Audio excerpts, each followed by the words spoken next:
Right View. I'm Laura Trump, and I am so honored to have a very special guest with me this evening. He really needs no introduction, but 75 million of you out there voted for him. You've been dying to hear from him, so here with me Have we? this evening, Have we really? Our 45th President of the United States, my father-in-law, President Donald J. Trump. Well, I just want to start by asking you the question that I get asked the most. There's already a cut there.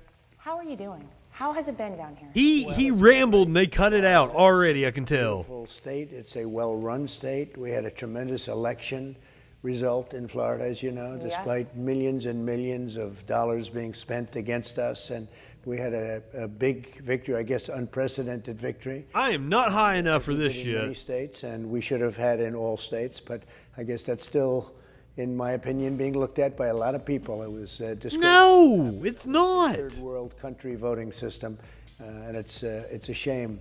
It's an absolute shame, but it's being looked at by a lot of different people. But we had a fantastic election. You know, I ran twice, and we did better. If you missed it, Mike Lindell says Trump will be back in office by August. But I love Florida. It's just a spectacular place. Yeah, well, a well-run state, we would say. I want to ask you, because it took 65 days for Joe Biden to finally come out and do a press conference. I know you've talked about this a little bit, but you were so transparent with the media. And this motherfucker didn't give a press conference the entire time after he lost. I remember you would walk out as you were on the way to Marine One and say, "Let's go, ask me questions," no note cards, nothing. We saw the press conference that Joe Biden had, if you can even call it that. I'm glad she brought that up. The reason they always did that shit with him under the helicopter was because they wanted to be able to say, no, you misheard him because of the copter. That's the whole reason he was constantly taking questions in front of Marine One. Mike Lindell is incredibly creepy. A lot of people are assuming that he is off the wagon, on the wagon, whichever it is. He's back on the crack. I wouldn't doubt it. He's gone crazy. Notes, he had printouts with people's faces and names on it, who to call on, who not to call on. What was your takeaway from that press conference? Well, I think the press conference is probably the least of it. People saw a lot of things happening long prior to the press conference, and even the trip up the stairs, up and down, 3 times. There were a lot of things are going on. So we'll see what happens. He couldn't walk down a ramp. It's okay for the sake of the country. Yeah. But I think people get it. And, you know, I think very importantly, the things that he said, and whether we debated or whether he just made statements, all of those things were not what he's doing. This is more liberal, more radical than Bernie Sanders ever had in mind. Bernie could not be happier. But this is something Bernie would have never suggested what's happening. He never talked about what he's doing to destroy energy, and the Second Amendment now is going to be next. They're going to destroy the Second Amendment. All of the things that they're doing are things, raise taxes at a level, the biggest tax increase in history. Those were not things that were discussed at all during the election. Yeah, well, you brought up a good point. Whoa, once again, to see him trip up the stairs so many times. I wish the candidate he just described was the person that was in the White House right now. Obsessed with your physical. I remember when you were at West Point walking down a slippery slope. You know, there were no handles on either side. I know you had slippery shoes on, so you took your time to go down. For a week straight, all they talked about was, are you fit to be president of the United States, which we know is absolutely. Now, it is funny that Biden was like, watch me run up ramps, and then fucking fell. To Joe Biden when it comes to that. I think Americans are a little bit frustrated by that, and I think we should be demanding transparency, especially when it does come to the health of the President of the United States. Well, you know, when you do speeches, you sort of know if you did well or not well or however it is, and I think we should demand transparency. She said, talking to the man who hid the fact that he almost died of COVID. They downplayed how sick he was the entire time. And then he came out and did this whole publicity stunt where he took off his mask, covered in makeup on the inside. And the entire time that the camera's on him, he's like,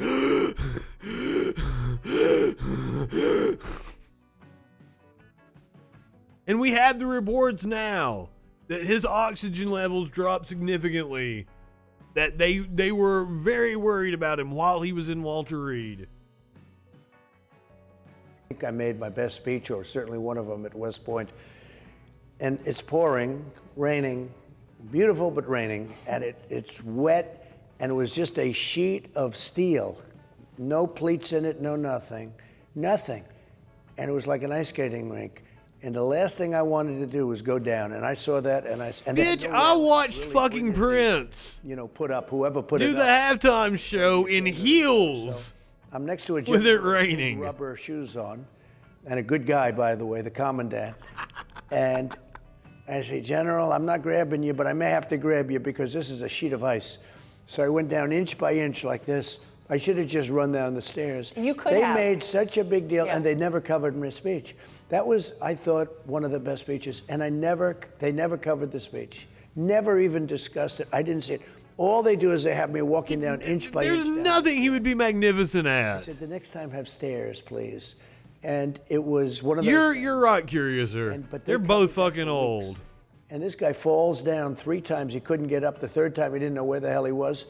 And it was not on the evening news, other than a couple of networks. It was all over the fucking place. ABC, CBS. Fuck, I played it. I don't think. And it got almost no coverage. It's incredible. Now, everybody got to see it because one thing, it gets out there one way or the other. But it was actually a unfortunately. If you want to know the truth. It was also sad from the standpoint that we don't have freedom of the press anymore. Yeah, well, that is for sure. I mean, I remember when Gerald Ford fell down. Like, it is opposite day every day with Trump. Well, actually, it helped ruin his presidency. You want to really know the truth. I think it was really, every time you see him, they show him now falling down the stairs. And with Biden, they don't want to show it at all. It is a dishonest media that we have. Yeah, well, they certainly allowed him to go unchecked throughout the campaign. They never called him out on anything. We know that big tech, social media outlets were. Now, this video getting taken down was just the start of Trump's bad day. Stick with us. Hunter Biden laptop Gonna get some Schadenfreude. We all knew was such a big deal. We all knew could be used against the Biden family. Honestly, if he ever become president of the United States, but maybe give me your take on where we stand in terms of censorship for conservatives, because we are censored. And what does it say about Laura Trump? We are censored, she says, on her fucking show on Fox News.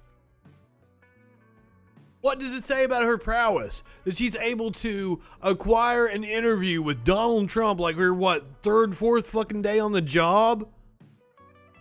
Good for you, Laura Trump. Look at the get. There is no question, as conservatives, we are censored on social media. They are always fact-checking everything. I feel like you might. They're always fact-checking everything. Make an announcement yet, but that will help allow conservatives to have freedom of speech. Maybe a possible social media platform. Well, I think the censoring really. Yeah, that's Eric's wife. That's Eric's wife. I'm gonna say that is Eric Trump's wife. And they're talking about censorship, and they're like, oh, they fact check us. Oh, what? Are you wanting to censor the fact checks on you? Is that what's going on? Once again, that's Eric Trump's wife. We watched Eric Trump last night. Just looked like a complete dweeb. Do you think she pegs him? I'm not king shaming. I'm just like, she seems like the dominant one. When they didn't show Hunter Biden all of the things that were happening. A fascist incest fuckfest for freedom. That is what but when they Tucker Carlson wants. During the campaign, they just cut it out, like canceled, I guess. You'd call it cancel culture, right? But when they didn't show that, to me, that was really the beginning, because it was bad. It's been fake for a long time.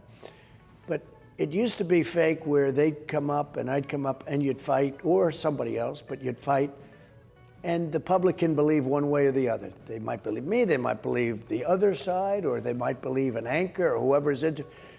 But they didn't bring Hunter up. It was just really canceled. And later on polls came out that showed it would have made a 10-point difference. A 10-point. What is he even talking about? They talked about it. We talked about Hunter on this stream. I'm a leftist. We talked about Hunter Biden constantly. And that's whether it's scandalous or whether the entire time I complained about it like I'd like to be talking about policy. Thank God we have indeed gotten to talk about some policy during the Biden administration. Now that the clown show has been deposed by a press release, and everybody's picking it up. It's more elegant as a president, et cetera, et cetera. He's talking about his tweets that he does as a press release. About the same. You do less of it because it's a little bit, and you can do longer. You can make it a little bit longer. Not that it should be that much longer. Usually it doesn't have. I promise you get some Schadenfreude at the end of this. Trump had a really bad day. I'm looking at, everybody wants me to be on the site because we had 90 million people on one. We had, I think, 36 million people on POTUS. We had sites of 10. I'm taking it the chat really doesn't want to watch all 18 minutes of this. Maybe the biggest, but one of the biggest on Facebook. So we had, 200 million people, I guess, or more. So Trump is canceled. Apparently, he mentions that he is probably going to run for president in 2024. That was the news nugget that came out of that interview. As if we didn't already know that he wasn't going to dangle it in front of everybody all the way up until 2024. I don't think he's going to be the nominee. I think he will be embroiled in multiple legal battles that's going to leave him completely tapped out. And they're starting to come for him like this. U.S. Capitol Police officers sue former President Donald Trump, accusing him of inciting Capitol riot. Two Capitol Police officers repeatedly assaulted during the Capitol siege have sued former President Donald Trump, accusing him of inciting the riot that left 5 dead and injured more than 100 officers. James Blasingame and Sidney Hemby are seeking damages in excess of $75,000 each. That seems like a lowball amount to me. Maybe they don't think Trump has it. I don't think Trump has it, but he says he's a billionaire. Go for it. They are accusing the former president of gathering and unleashing a mob that ultimately breached the Capitol after violent clashes with officers. Trump's words and conduct leading up to and on January 6, 2021 demonstrated a willful and wanton disregard for and a reckless indifference to James Blasingame and Sidney Hemby's safety and that of their fellow officers. That according to the court documents. Blasingame and Hemby separately described the beatings they suffered at the hands of rioters who allegedly pinned Hemby in a doorway. Oh, this is the guy that we watched the video several times. They showed it during the proceedings as well. Had him pinned in the door, and he's bleeding blood. Bleeding blood. He's spitting up blood. I fucking love wontons. I got a really big fryer. It's kind of like a wok fryer thing. It has a basket and everything. I make wontons in it all the time. Ooh. That's good shit.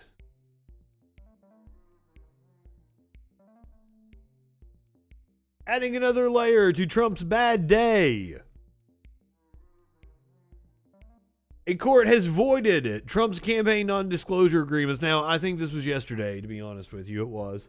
A federal judge ruled Tuesday that a broad non-disclosure agreement that Donald Trump's 2016 presidential campaign required employees to sign is unenforceable. So we're going to hear all kinds of shit coming out now. Oh, I can't wait. The documentaries, the book deals. There's going to be so much information about what went on during the Trump administration. This specifically dealing with the campaign. We absolutely can make crab rangoons for Mania.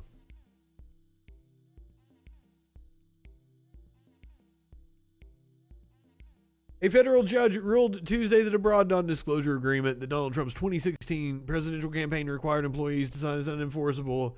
U.S. District Court Judge Paul Gardefei's ruling generally steered clear of the constitutional issues presented by such agreements in the context of political campaigns. Instead, the judge, an appointee of George W. Bush, said the sweeping boilerplate language the campaign compelled employees to sign was so vague that the agreement was invalid under New York contract law. So there you have it.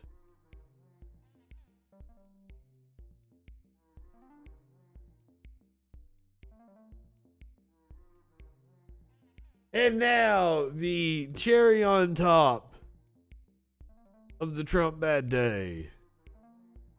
New York prosecutors have subpoenaed the bank records of the Trump Organization's longtime CFO. Now, what this means is they are trying to get him to flip. The Manhattan DA's office subpoenaed the bank records of Trump Org CFO Alan Weisselberg. This, according to the New York Times, Weisselberg is a longtime Trump confidant and has intricate knowledge of his financial dealings. Manhattan prosecutors have subpoenaed the bank records of the Trump Organization CFO.